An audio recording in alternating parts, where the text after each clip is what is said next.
رب العالمين والصلاة والسلام على سيد الأنبياء والمرسلين نبينا محمد وعلى آله وأصحابه أجمعين. أما بعد فأعوذ بالله من الشيطان الرجيم. بسم الله الرحمن الرحيم. إنا أعطيناك الكوثر فصل لربك وانحر إن شانئك هو الأبتر. صدق الله مولانا العظيم.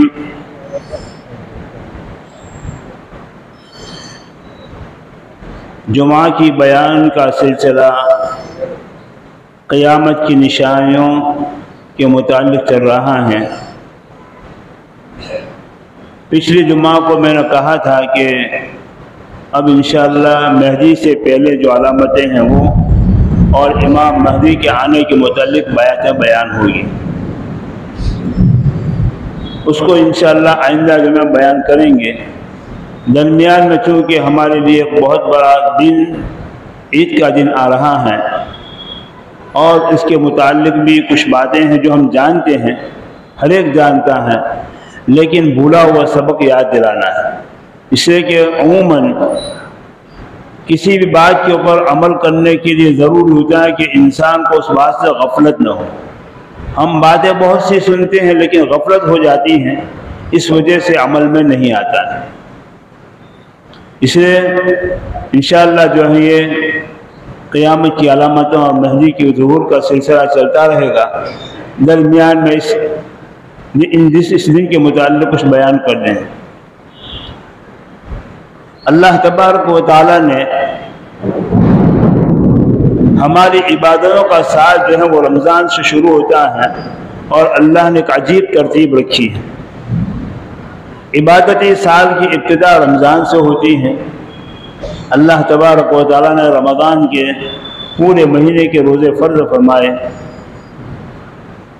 اور اس کے اختتام پر ختم ہونے پر عید الفطر رکھی گئی اور عید الفطر میں رمضان کے روزے رکھنے کی توفیق کو اس کے شکریہ کے طور پر اللہ تبارک و تعالیٰ نے صدقہ فطر رکھا. صدقہ فطر یہ ایک جو ہے خوشی کا اظہار ہے کہ اللہ تبارک و تعالیٰ نے روزے کے فریضوں کو ادا کرنے کی توفیق عطا فرمائی. تو کوئی بھی عمل کی توفیق ہو تو اس کے اوپر شکر کرنا بہت ضروری ہے. اس لیے کہ آدمی کوئی بھی عمل کرتا ہے اللہ کی توفیق سے کرتا ہے. تو گویا صدقہ فطر ادا کر کے بندہ اپنے جذبات کا اظہار کرتا ہے کہ اللہ نے مجھے اس عمل کی توفیق عطا فرمائی. اور دوسری بات کہ عید کی خوشی کے اندر غریبوں کو بھی شامل کیا جاتا ہے، اس لیے اس شکر کا اظہار صدقہ فطر سے ہوتا ہے. جیسے ہی رمضان کا مہینہ پورا ہوا اب اس کے بعد ترتیب دیکھو تو اللہ نے جو ہے حج کے مہینے شروع فرما دیے. اس لیے کہ حدیث پاک میں حج کے مہینے بتائے گئے ہیں شوال، ذی القعدہ اور ذی الحجہ کے 10 دن. اسی لیے قرآن پاک نے حج کے مہینوں کو بیان کیا تو اشہر معلومات کہا، جمع کا بہووچن کا صیغہ لائے. حالانکہ شہر ایک مہینے کو کہا جاتا ہے اور اشہر اس کی جمع ہے. معلوم ہوا کہ حج کے مہینے یہیں سے شروع ہوتے. شروع ہونے کا مطلب کیا ہے کہ اگر کوئی آدمی شوال سے پہلے حج کا احرام باندھے تو جائز نہیں، شریعت میں اس کی اجازت نہیں. لیکن جیسے ہی شوال کا چاند شروع ہوا دکھا نظر آیا وہیں سے اب کوئی آدمی اگر حج کا احرام باندھنا چاہے تو باندھ سکتا ہے، جائز ہے. اس وجہ سے احرام باندھنے کے اعتبار سے حج کے مہینے شوال سے شروع ہوئے. تو ترتیب کو دیکھو، رمضان کا مہینہ آیا اور اس کے بعد حج کے مہینے شروع ہو گئے. یہ تو اب ہے کہ ہوائی جہازوں کے ذریعے سے انسان چند گھنٹوں میں پہنچ جاتا ہے، ورنہ پہلے زمانے میں لوگ شوال سے ہی حج کی تیاری شروع کر دیتے تھے اور بہت سے لوگ شوال سے ہی جو ہے احرام باندھ کر چلنا شروع کر دیتے تھے اور چل کر جا کر حج کرتے تھے. جاتے جاتے 2 مہینے بھی لگ جاتے تھے، 1 مہینہ بھی ہو جاتا. پانی کی جہاز کے اندر جاتے اس کے اندر بھی کبھی 2 3 مہینے لگ جاتے تھے. اسے اللہ تبارک و تعالیٰ نے ایک لمبا وقفہ عطا فرمایا. اور اس کے بعد حج بندہ ادا کرتا ہے تو حج کی ادائیگی کے بعد پھر شکرانے کے طور پر قربانی رکھی۔ قربانی کا عمل بہت بڑا عمل ہے، اور جو دیکھا جائے تو دو عبادت ایسی ہیں جس کے لیے خاص وقت ہیں اور وقت کے اندر اس کو ادا کرنا جائز نہیں ہے۔ ایک تو حج ہے۔ حج کو اگر کوئی آدمی چاہے کہ میں رمضان میں جا کر حج ادا کروں، شعبان میں جا کر ادا کروں، تو نہیں ہے، وہاں لاکھ سر کٹے گا، کوئی فائدہ نہیں ہوگا بلکہ گناہ ہوگا، اس لیے کہ بدعت ہے۔ حج کے علاوہ اور دنوں میں ان مقامات کے اوپر خاص عبادت کے لیے جانا، عرفات ہیں، منا ہے، مزدلفہ ہے، یہ جو ہے شریعت میں اس کی اجازت نہیں ہے۔ تو ایک عبادت تو حج کی ہے جس کے لیے اللہ تبارک و تعالیٰ نے حج کے مخصوص دن رکھے، اسی کے اندر بندہ ادا کر سکتا ہے اور دنوں میں ادا نہیں کر سکتا۔ چنانچہ جو ہے اس میں عرفات کے میدان میں قیام کرنا، جیسے کہ آج لوگ دو چادریں پہن کر کھلے سر کھلے پاؤں میدان عرفہ کے اندر اللہ کے عاشق اس وقت دعاؤں میں مشغول ہوں گے۔ کون سی عبادت، کوئی ذکر میں ہوگا، کوئی دعاؤں میں ہوگا، کوئی مراقبہ میں ہوگا، اس وقت وہ عمل ہو رہا ہے۔ آج کے بعد پورے سال تک وہ عمل نہیں ہو سکتا ہے۔ ایسے مزدلفہ اور مینا میں جمرات، جس کو کنکریاں مارتے ہیں، شیطان کہتے ہیں کنکریاں مارتے ہیں، وہ پورے سال کھڑے رہتے ہیں، لیکن آدمی جب چاہے وہاں جا کر کنکریاں مارتے نہیں۔ اب اور دنوں کے اندر جاؤ گے تو وہاں پر کوئی بھی نہیں ہوتا ہے۔ تو یہ حج کی عبادت ایسی ہے کہ اس کے لیے خاص وقت ہے۔ اس کے مقابل میں دیکھو نماز 5 وقت کی فرض ہے، وہ اپنا وقت پر ادا کی جائے گی، لیکن اور بھی آدمی نماز پڑھے جائے تو جتنی چاہے نفلیں پڑھ سکتا ہے، کوئی رکاوٹ نہیں۔ روزہ رمضان کے فرض ہیں، اس کے علاوہ اگر آدمی روزے رکھنا چاہے تو پورے سال میں 5 دنوں کے علاوہ جب بھی چاہے رکھ سکتا ہے۔ زکوٰۃ ایک مخصوص فرض ہے، مخصوص مقدار میں، لیکن اس کے علاوہ اگر آدمی اپنا مال خرچ کرنا ہے تو نفل صدقہ کیا کرے۔ تو اور عبادتیں ہر وقت ہو سکتی ہیں نفل کی شکل میں، لیکن حج کسی بھی شکل میں دوسرے وقت میں ادا نہیں ہو سکتا ہے۔ یہ ان ایام کی مخصوص فضیلتوں میں سے اللہ تبارک و تعالیٰ نے ذی الحجہ کے 10 دنوں کو عجیب طریقے سے فضیلت عطا فرمائی ہے۔ اسی وجہ سے قرآن پاک میں بھی ہیں والفجر ولیال عشر، اللہ تبارک و تعالیٰ نے فجر کے وقت کی قسم کھا کر ان دنوں کی فضیلتوں کو بیان کیا، یعنی ذی الحجہ کے 10 دن۔ اب وہ دن تو ہمارے پاس سے چلے گئے، آج 8واں دن ہے، کل 9واں دن ہے۔ اس کی فضیلت بھی حدیث میں کتنی زیادہ آئی ہے کہ ذی الحجہ کے 9 روزے رکھے آدمی تو ہر روزے بدلے میں 1 سال کے روزوں کا ثواب، اور رات میں عبادت کرے تو شب قدر کی عبادت کے برابر ثواب۔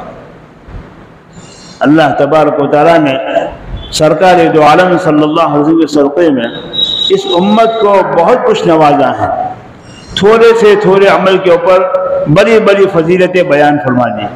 لینے والے لیتے ہیں، اکثر و بیشتر اس سے محروم بھی رہتے ہیں۔ اب ان 10 دنوں میں سے ہمارے پاس ایک دن رہ گیا ہے، ایک عرفہ کا دن ہے، اور یہ 2 راتیں ہیں، 9ویں رات اور 10ویں رات۔ عرفہ کے دن کی فضیلت بھی حدیث میں آتی ہے کہ جو آدمی عرفہ کے دن کا روزہ رکھتا ہے، یعنی 9ویں ذی الحجہ کا جو آئندہ کل ہے، تو اس کے لیے اللہ کے حبیب صلی اللہ علیہ وسلم فرماتے ہیں کہ میں امید کرتا ہوں کہ اللہ تعالیٰ اس کے اگلے 1 سال کے اور پچھلے 1 سال کے گناہوں کو معاف کر دیتا ہے، صغیرہ گناہ۔ اور ان راتوں کی عبادت کے اوپر بھی بڑے فضائل ہیں۔ اب اس کے علاوہ ایک عمل قربانی کا عمل ہے۔ یہ قربانی کی حقیقت اور اس عمل کا فائدہ کیا ہے، اس کو سمجھنے کی بہت ضرورت ہے۔ بعض لوگ سمجھتے ہیں کہ بس قربانی کے بدلے میں صدقہ دیتے ہوئے تو کیا حرج ہے، اور بہت سے سرفے لوگ موبائل کے اوپر بھی ایسی بات چھوڑتے ہیں کہ بھائی قربانی سے مقصد لوگوں کی خدمت ہے تو پیسے دے کر خدمت کرنا۔ اوپر تو یاد رکھے کہ دین جو ہے اپنی مرضی پر چلنے کا نام نہیں ہے، دین اتباع کا نام ہے۔ کس کا اتباع؟ اللہ کے حکم کا اور نبی کریم صلی اللہ علیہ وسلم کے طریقے کا اتباع کا نام دین ہے۔ دیکھو نماز پڑھنا بہت بڑا عمل ہے، لیکن کوئی آدمی سورج نکلتے وقت پڑھے تو کہ بھائی میں تو ہر وقت نماز پڑھتا رہوں گا، تو فرمایا اس کے اوپر اس کو ثواب نہیں ملے گا بلکہ اس کا عذاب ہوگا اس کو۔ تو نماز بہت بڑا عمل ہے لیکن اس کے لیے وقت ہے، روزہ بہت بڑا عمل ہے لیکن اس کے کوئی آدمی کیا میں عید کے دن بھی روزہ رکھوں تو یہ جو ہے تقویٰ کا ہیضہ ہوگا، اس کا دماغ خراب ہے، اس کا علاج کرنا چاہیے۔ کیوں؟ اس لیے کہ اللہ کا حکم ہے کہ جو یہ ایام کھانے پینے کے ہیں لہذا کھاؤ پیو اللہ کی مہمانی کے دن، تو روزہ رکھنا اللہ کی مہمانی کو ٹھکرانا ہے۔ تو دین اتباع کا نام ہے، اپنی مرضی کے اوپر چلنے کا نام نہیں ہے۔ میں ایک دین کا کوئی بھی کام کرنا چاہوں لیکن اپنی مرضی سے کروں گا تو وہ دین نہیں ہوگا بلکہ وہ بے دینی ہوگی۔ لہذا قربانی جو ہے ایک بہت بڑا عمل ہے، اور حدیث پاک میں آتا ہے جیسے کہ ابن ماجہ اور ترمذی کی روایت ہے کہ اللہ تبارک و تعالیٰ کے نزدیک بندے کے اعمال میں سے ایام نہر میں یعنی قربانی کے دنوں میں فرائض کے بعد سب سے بڑا عمل قربانی کا عمل ہے، اور تمام عبادتوں کا مقصد تقویٰ ہے، اللہ کو راضی کرنا ہے۔ لیکن دوستو ہر عبادت کا اثر الگ الگ ہوتا ہے، اس لیے کہ اللہ تبارک و تعالیٰ نے انسان کو دو چیزوں سے بنایا ہے، ایک اس کا بدن ہے، اس کی باڈی ہے، اور ایک اس کی روح ہے۔ روح کو قائم رکھنے کے لیے بدن کی ضرورت اور بدن کو باقی رکھنے کے لیے روح کی ضرورت۔ اگر روح نہیں ہے تو بدن ایک لاشا ہے، اور اگر بدن نہیں ہے تو روح ٹھہر ہی نہیں سکتی۔ دونوں کو اللہ تبارک و تعالیٰ نے بنایا، لیکن روح کے اوپر کوئی اثر ڈالنے کے لیے بدن کی ضرورت پڑتی ہے۔ مان لو کہ اندر روح کے اندر گرمی، ہمیں یہ گرمی محسوس کیوں ہوتی ہے؟ یہ بدن کی وجہ سے نہیں، ہماری روح کو یہ اثر لیتی ہے، اور روح کے اندر گرمی پیدا ہوتی ہے تو انسان کے بدن کے اندر گرمی آتی ہے۔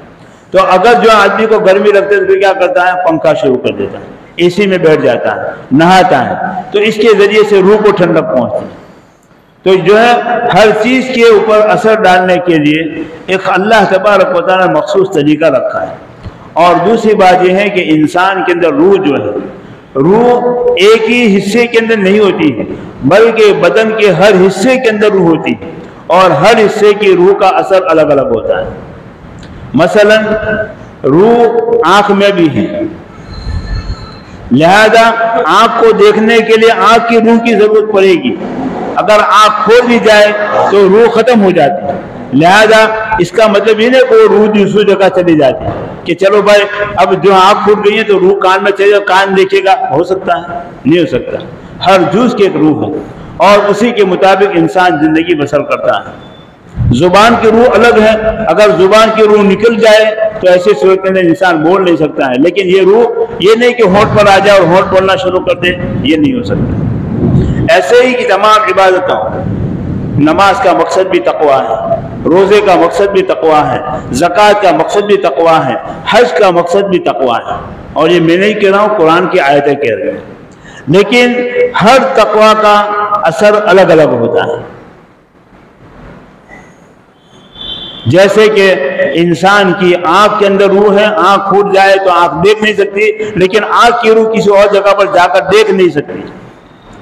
ایسے ہی جو ہے نماز کا مقصد عاجزی اور انکساری پیدا کرنا ہے کہ نماز کے ذریعے سے بندہ عاجز، اس کے اندر اس کا تکبر ختم ہو جاتا ہے، اس کے اندر عاجزی آتی ہے اگر صحیح معنی میں عبادت کرنے والا ہوتا ہے۔ زکوٰۃ کا مقصد بھی تقویٰ ہے اور ایسے ہی روزے کا مقصد بھی تقویٰ ہے، لیکن ہر ایک کا اثر اپنا الگ الگ ہوتا ہے۔ اب مثال کے طور پر کوئی آدمی قربانی کے بجائے مان لو پیسہ صدقہ کر دیا تو اس کو صدقے کا ثواب ملے گا، لیکن قیامت کے دن قربانی کے بارے میں پوچھ ہوگی کہ تو نے قربانی کیوں نہیں کی؟ اس لیے کہ قربانی کی روح الگ تھی، صدقہ کی روح الگ تھی۔ تو نے صدقہ کے ذریعے سے جو ہے اپنے اندر سے جو حرص اور لالچ کی روح کو پہنچایا، لیکن قربانی کا جو مقصد تھا وہ تو پورا نہیں ہوا۔ قربانی کا مقصد کیا ہے؟ ایثار، اور اسی طریقے سے اپنے دل کے اندر راہ خدا میں اور اللہ کے احکامات کو پورا کرنے کی بنیاد کے اوپر اپنی جان کو قربان کرنے کا بھی جذبہ پیدا کرنا۔ ظاہر بات ہے قربانی کے ذریعے اس ہوگا اور عمل سے نہیں ہوگا۔ لہذا اگر کوئی آدمی قربانی کی جگہ پر صدقہ کرنا چاہے تو جو ایسا ہی ہوا کہ وہ آنکھ کے بجائے کان سے دیکھنے کا ارادہ رکھتا ہے، اور ظاہر بات ہے کہ جب آنکھ کی روح ختم ہو گئی تو ایسی صورت کے اندر کان دیکھ ہی نہیں سکا، وہ روح ختم ہو جائے گی۔ ایسے ہی اگر قربانی نہیں کی تو قربانی کے ذریعے سے جو روح کو فائدہ ہوتا ہے اور جو انسان کو جو تقوی حاصل ہوتا ہے وہ صدقہ کے ذریعے سے حاصل نہیں ہو سکتا ہے۔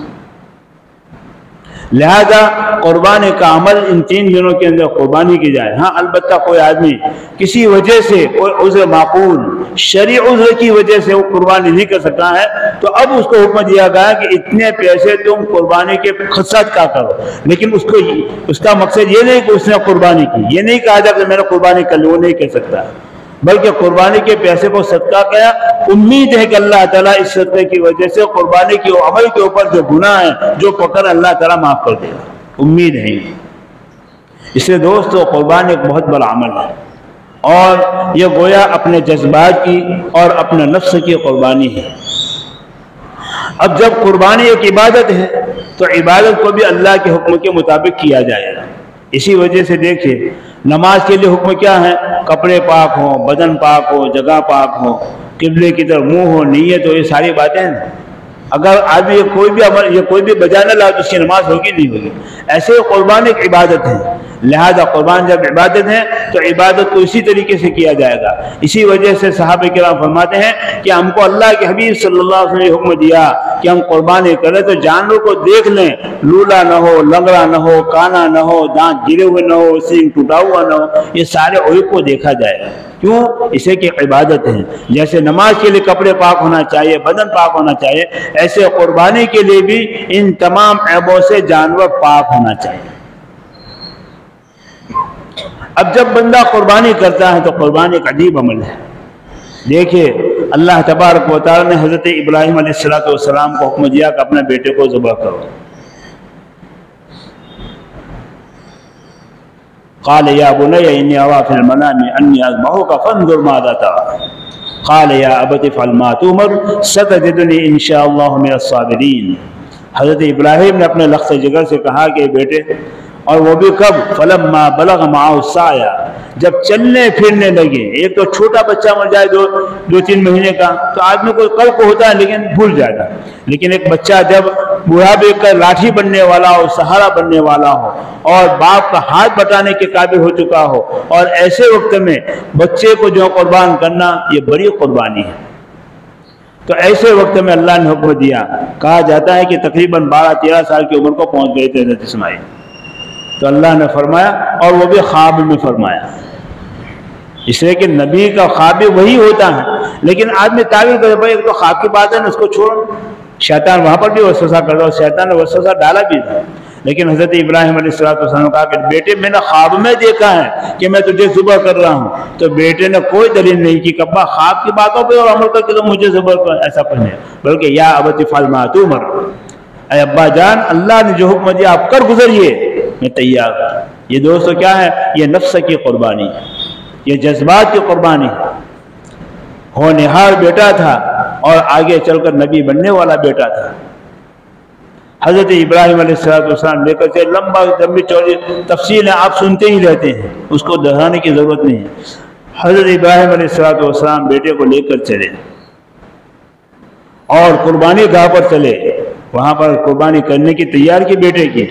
بیٹا کیا کہا کہ ابا جان آپ اپنی آنکھوں پر پٹی باندھ لیجئے، اس لیے کہ کہیں بیٹے کی محبت غالب آ جائے اور اس کی وجہ سے چھری رک جائے، چلتی چھری رک جائے، ایسا نہیں ہونا چاہیے۔ اور پھر مجھے اونٹا لٹا دیجئے۔ فلما اسلم وتلہ للجبین، جب دونوں نے اپنے آپ کو خدا کے حکم کے حوالے کر دیا تو حضرت اسماعیل کو جو پیشانی کے بل لٹا دیا۔ یہ بل لٹانے سے مطلب کیا ہے کہ اسماعیل کہ بھائی میں آپ کی چہرے کو دیکھوں گا تو کوئی ایسا نہ ہو کہ میں جو ہے اپنے اس قربانی دینے کے اوپر میں کمزور پڑ جاؤں، اور آپ مجھے تڑپتا ہوا دیکھیں گے تو باپ کی شفقت غالب آ جائے اور چھری رک نہ جائے، اس لیے آپ اپنی آنکھوں پر پٹی بھی باندھ دیجیے اور ساتھ ساتھ مجھے کس کر باندھ دیجیے۔ بیٹا کہہ رہا ہے اب اپنا جو کام تھا وہ تو کر لیا، یہاں تک کام تھا کہ ان کو قربانی کے لیے ڈالے، چھری بھی چلا گئے، وہاں تک کا کام کر لیا۔ اب اللہ تبارک و فرمایا کہ میرے خلیل تم نے اپنا کام کر لیا، اب میرا کام آیا۔ وَنَادَيْنَاهُ أَن يَا إِبْرَاهِيمُ قَدْ صَدَّقْتَ الرُّؤْيَا، ہم نے آواز دے کہ ابراہیم تم نے اپنا کام پورا کر لیا اور اپنے خواب کو سچ کر دکھایا۔ اب جو ہمارا کام آیا، اللہ تبارک و تعالیٰ نے جنت سے ڈمبا بھیج دیا اور اسی کو ابراہیم نے ذبح کر دیا۔ ابراہیم سنگے میں بیٹے کو ذبح کر رہا ہوں اور وہاں ذبح کر رہے ہیں دمبے کو۔ علماء نے لکھا ہے کہ جب آپ نے اپنی آنکھوں کی پٹی کو کھولا تو اسماعیل ایک طرف بیٹھ کر مسکرا رہے ہیں اور ابراہیم دیکھ رہے کہ میں نے تو ڈمبے کو ذبح کر دیا۔ یہ کیا تھا؟ وہاں تک تو ان کا کام تھا کہ وہ قربانی کریں اور قربانی کر کے خدا کی بارگاہ میں پیش کریں، وہاں تک انہوں نے کام کر لیا۔ اب آگے اللہ کا کام تھا کہ اسماعیل کو بچا دیا، ڈمبے کو بھیج دیا۔ ایسے ہی دوست ہم قربانی کرتے ہیں، ظاہراً جانور کی قربانی ہے، ظاہراً جانور کی قربانی، لیکن حقیقت میں یہ اپنے نفس اور اپنے خواہشات کی قربانی ہے کہ ہم اس بات کا ثبوت پیش کریں کہ اللہ آج تو نے جو جانور کو ذبح کرنے کا ہمیں حکم دیا ہے، کل ہماری جان بھی تیری راہ میں قربان کرنے کا وقت آئے گا تو ہم جان بھی قربان کرنے میں پیچھے نہیں ہٹیں گے، اپنا مال بھی خدا تیری راہ میں جو خرچ کرنے کا موقع آئے گا ہم اپنے مال کو خرچ کرنے میں بھی پیچھے ہٹ نہیں کریں گے، اپنی اولاد کو یتیم کرنے کا موقع آئے گا تو ہم اس میں بھی پیچھے ہٹ نہیں کریں گے، تیری راہ میں جہاد کر کے ہم تیرے دین کو بچانے کے لیے ہر ممکن کوشش کریں گے۔ یہ جانور کو ذبح کر کے بندہ جو اللہ کی بارگاہ میں یہ اقرار کر رہا ہے، اسی وجہ سے فرمایا لَن يَنَالَ اللَّهَ لُحُومُهَا وَلَا دِمَاؤُهَا وَلَٰكِن يَنَالُهُ التَّقْوَىٰ، اللہ کی بارگاہ میں کوئی یہ گوشت پوش نہیں پہنچتا ہے، بندے کا ارادہ، بندے کی نیت اور بندے کا دل کا خلوص پہنچتا ہے۔ اسی لیے فرمایا گیا اے میرے بندے تیرا کام اتنا تھا کہ اپنا پیسے کو خرچ کر کے جانور لائے اور جانور کو ذبح کرنے کے ڈٹائے، ہم نے اپنا قبولیت کا ہاتھ تیرے جان پر رکھ دیا، اب تو ہی گوشت بھی کھا، تو ہی ہتھیار بھی استعمال کر، سب کچھ تو استعمال کر۔ ہم نے اس کو قبول کر لیا، جیسے کہ اسماعیل کو قبول کر لیا تھا کہ جو ہے اسماعیل کو ذبح کر دیا اور جو ذبح کرنے کے لٹا دیا، اب اللہ نے دمبے کو بھیجا اور کہا کہ اب اسماعیل کو ہم نے قبول کر لیا قربانی کے لیے، اور اسی کے سلسلے میں اللہ تبارک و تعالیٰ نے حضرت ابراہیم کو خلیل کا لقب دیا، اللہ کے مخلص دوست۔ اور کسی یہ حج کے اندر دیکھا جائے تو جتنے بھی مناسک ہیں، جتنے بھی ارکان ہیں، تقریباً حضرت ابراہیم اور حضرت حاجرہ کی اور اسماعیل کی یادگاریں ہیں، جس کو اللہ تبارک و تعالیٰ نے جو عبادت کی شکل میں ہمارے لیے ضروری قرار دیا۔ تو بندہ جب نیک اعمال کے اوپر انتہائی درجے میں قربانی دے دیتا ہے، اللہ انتہائی درجے میں دنیا میں اور آخرت میں اس کا نام روشن کر دیتا ہے۔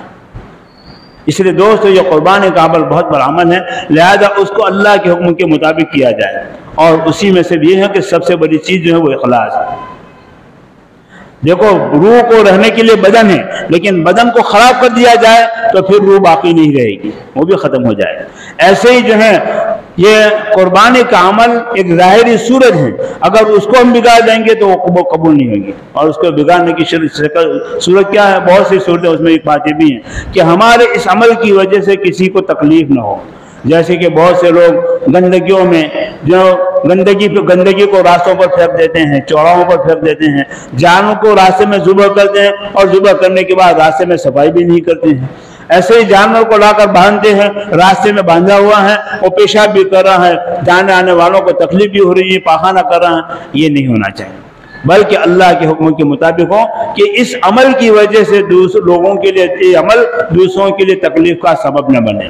اس لیے اللہ تبارک و تعالیٰ جو ہے یہ عجیب ترتیب رکھی عبادت کی، جیسے میں نے شروع میں کہا، اور اس کے ذریعے سے بندہ اللہ کا مقرب بنتا ہے۔ ہمارے پاس اس وقت جو ہے ایک دن آئندہ کل کا عرفہ کا دن، اگر اللہ تعالیٰ طاقت دے وسعت دے تو عرفہ کا روزہ رکھیے، اس کا بہت بڑا ثواب بھی ہے۔ اور یہ 2 راتیں ہیں، 10 راتیں تھی، 8 چلی گئی، اب بھی کچھ نہیں گیا۔ اگر رات کو عبادت کریں گے، جہاں تک جاگ سکتے ہیں وہاں پر جاگ لیں گے، انشاءاللہ شب قدر کے برابر ثواب ہوگا، 80 سال کی عبادت سے بھی زیادہ ثواب ہوگا۔ اور پھر جو آدمی جو عید کی رات کو بھی زندہ رکھتا ہے، اللہ تعالیٰ قیامت کے دن اس کے دل کو مردہ ہونے سے محفوظ رکھیں گے۔ بہت سارے فضائل ہیں، اللہ تبارک و تعالی ہمیں اس کے اوپر عمل کرنے کی توفیق عطا فرمائے اور قربانی کا عمل اخلاص کے ساتھ کرنے کی توفیق عطا فرمائے۔ رب العالمین۔